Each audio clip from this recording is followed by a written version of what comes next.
Salve, salve galerinha do segundo ano. Vamos aqui para a nossa aula 2, certo? Nossa aula 2 que é referente ao módulo 6, o primeiro capítulo então do nosso livro 2, tá? E nós vamos tratar hoje, certo? O título do capítulo é Impressionismo na literatura brasileira. Então vamos começar discutindo o que é impressionismo, né? O impressionismo, ele é um tipo de arte que surge na pintura, né? Então ele vai ter a princípio grande destaque na pintura, tá? O grande nome aí seria o Claude Monet, certo? E como diz o nome, né, desse estilo, impressionismo, o artista tentava passar a sua impressão, né? Então ele tentava passar a sua impressão de acordo com a luz, com as cores vibrantes daquela paisagem ali daquele momento. Então, sobretudo, eram pinturas, né, de paisagens, né? E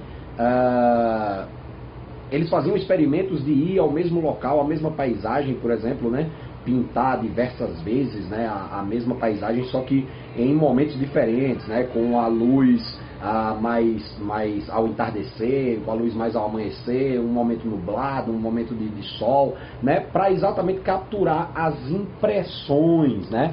Então, ó, o Monet, por exemplo, ele tem uma série de quadros de uma mesma catedral, né, que ele faz isso. Então ele vai explorando, certo, aí os momentos diferentes, né, que aquele ambiente pode proporcionar a ele, as impressões, né, diferentes que aquele momento pode, de acordo com o momento que está, se está nublado, se está sol. Então o momento vai proporcionar uma diferente impressão, mesmo sendo a mesma paisagem, tá? Então a gente percebe a partir daí, né, que é uma coisa, então, como nós podemos dizer, subjetiva. Trata da subjetividade, ou seja, é a impressão que o artista tem. Então, claro que o ambiente vai fornecer a ele, né, uma espécie de, digamos, vai dar para ele uma pauta, digamos assim, né, vai dar para ele uma impressão. A impressão é dele, na verdade, né? Então você tem ali extraído do artista, né, o ambiente, a impressão que ele passa, ok? Então, na literatura, como é que isso acontece? Olha, então na pintura, né, deu para perceber, paisagem, mesma paisagem, momentos diferentes, cores diferentes, luzes diferentes, certo? Então é nublado, outro dia de sol e tal, e a impressão que aquele ambiente vai trazer, né, a pauta que aquele momento vai dar, né, ou seja, o assunto que aquele momento, que aquela paisagem vai dar, vai causar uma impressão no artista. E na literatura, como é que isso fica? Então já observamos aí, ó, uma palavrinha interessante que é a subjetividade, ok? Então, se a gente fala do impressionismo, a gente vai ter sempre, ó, impressão, eu, né? É o subjetivo, é a minha impressão, ok? Então, na literatura brasileira, a gente tem uma obra, né, que é considerada pela crítica aí como uma obra impressionista. É, na verdade, uma obra que divide opiniões, né? Porque há críticos, né, que classificam essa obra como realista, há críticos que classificam como naturalista, há críticos que trazem como uma mistura, né, uma amálgama das características realistas e naturalistas, e talvez por ele transitar, por essa obra transitar entre esses dois, né, entre essas duas definições, realismo e naturalismo, que alguns prefiram então cravá-la como impressionista. Então, que obra é essa? De que obra nós estamos falando? Olha, nós estamos falando sobre o Ateneu de Raul Pompeia.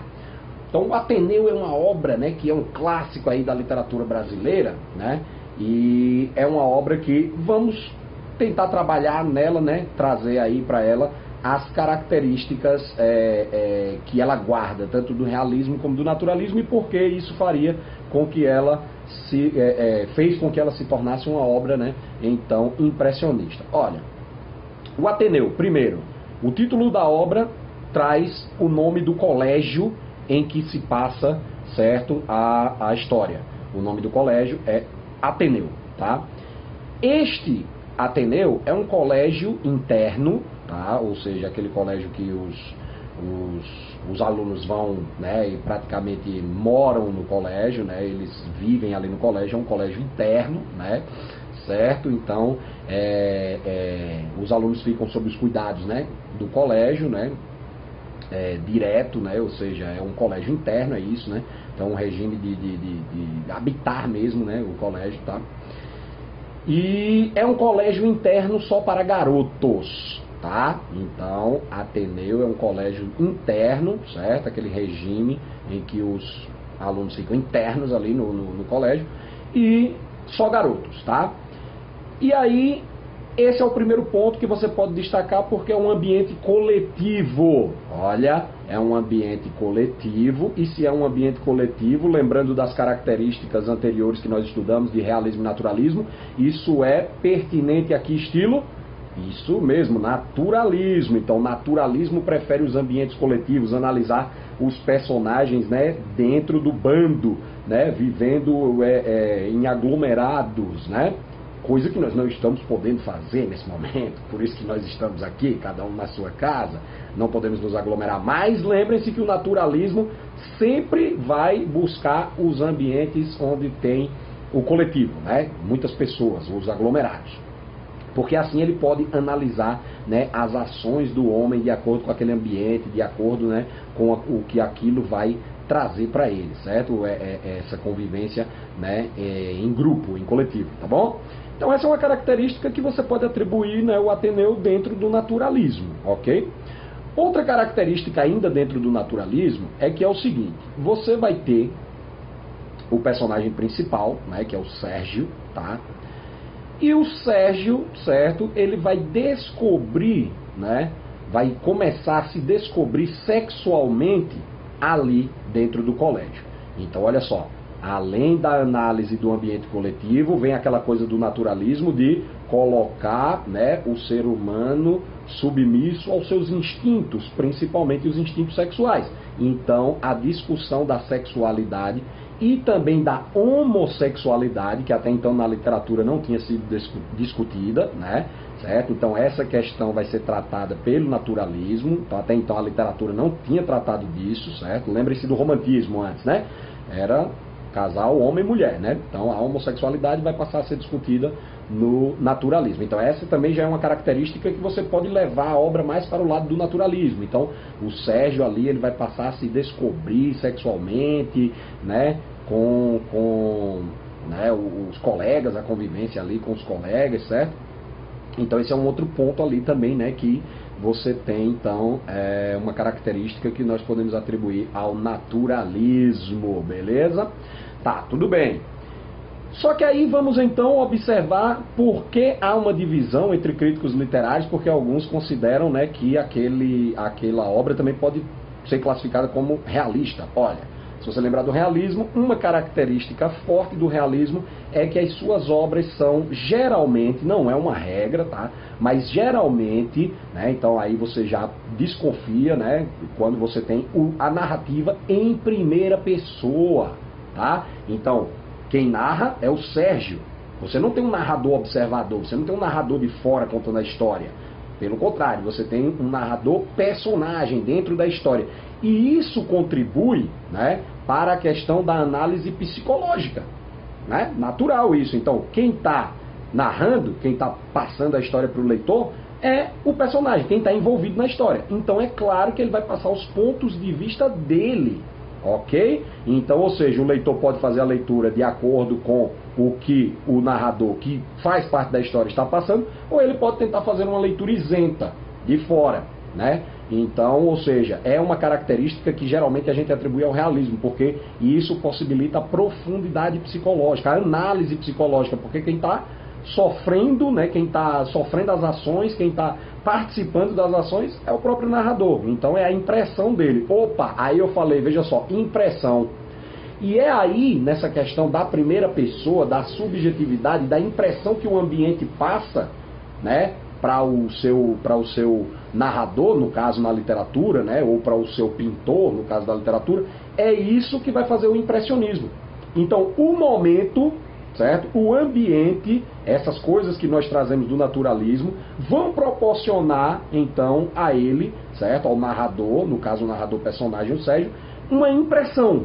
Ele vai ter uma impressão e o que ele descreve é bastante paisagístico, né? Ele traz, né, o ambiente, né, que ele vive, que é aquele ambiente coletivo, né, que é o Colégio Ateneu, beleza? Então por isso muitos críticos preferem colocar essa obra como impressionista, tá? Então, galera, outra coisa que a gente tem que fazer aí a análise sobre a obra, o Ateneu, do Raul Pompeia, né, é o seguinte: ela é uma obra que é tida, né, como uma obra com traços, olha, observa isso, traços, características autobiográficas. Então presta atenção, não é uma obra autobiográfica, tá? Não é a história do Raul Pompeia, mas quem conhece a história do Raul Pompeia sabe que tem muitas características da vida dele ali. Então são características, são traços autobiográficos que essa obra nos apresenta. Não é a biografia dele, a autobiografia dele, tá? Mas quem conhece a história do Raul Pompeia, por exemplo, sabe que ele estudou numa escola, num colégio interno, né, só para garotos, tá? O nome do colégio que ele estudou era Colégio Abílio. Aí tem aquela coisa da crítica, né? Já pegar, por exemplo, olha só, Abílio, o colégio que ele estudava, começava com a letra A, né? E depois você tem quantas letras aí? A, B, I, L, I, O. 6 letras. Aí você pega Ateneu, O, começa com A. Aí você tem A, T, E, N, E, U. Olha, você tem então 6 letras também. Então aí essa comparação ainda, opa, o Ateneu é uma representação do Colégio Abílio, né? Uma coisa também é que se discutia muito a sexualidade do Raul Pompeia, inclusive ele ficava nervoso, né, quando se dizia isso, que ele era homossexual, mas provavelmente ele realmente era, né, mas ele não assumia e ficava nervoso quando esse assunto vinha à tona. Então, pelo fato de o protagonista de sua obra, o Sérgio, estar se descobrindo sexualmente também com outros meninos, né, então remete a uma coisa também, certamente a um traço autobiográfico, mesmo que ele ficasse nervoso com o assunto e tal, mas as pesquisas, os historiadores, né, tudo indica que realmente ele fosse homossexual, tá? E então ele traz essas marcas, essas características. Outra característica forte aí, para a gente não deixar passar, né, é que o colégio, ele tem um dono, né, que se chama Aristarco, né, e o Aristarco, ele é um diretor, né, mão de ferro. Então, ou seja, ele impõe as regras. Meu colégio é assim, e quem estuda no colégio obedece, tem que seguir essas regras. Então, ou seja, ele é aquela coisa, né, da opressão. Isso vai nos levar também a uma discussão social, que era pertinente ao final do século XIX, né? Os autores estavam discutindo isso. Então, quem tem o poder, quem é proprietário, manda, né? E quem é da classe inferior vai ter que obedecer, vai sofrer, né? Então, ou seja, os alunos seriam uma representação dentro desse microcosmo, que é o colégio, que representa o macrocosmo, ou seja, o mundo. Inclusive, essa é uma frase do pai do Sérgio, né, que diz: aqui você vai conhecer o mundo, né, quando matricula ele no colégio. Ou seja, o Ateneu é um microcosmo, presta atenção nisso, representando o macrocosmo, né, a sociedade. Só que aí ele vai fazer essa representação ali dentro do colégio. Então todas as relações de poderes, né, de poder. Então você tem também essa discussão que vai de uma certa forma para o marxismo, né, a luta de classes, quem é o proprietário, quem tem o poder manda, impõe as regras e os alunos, né, protestam e tal, mas, né, tem que viver sob aquele regime, tá? Então tem também essa característica que você não pode deixar passar, né? Até que você tem um final trágico, né, que é a tragédia, né? A escola pega fogo, né? Então ela ateia um fogo, né, na escola, certo? E é como se fosse a ruína, né? Então do Aristarco e tal. É meio que uma espécie, né? Dizem alguns analistas, alguns críticos, que é como uma vingança, né? Uma vingança literária, né?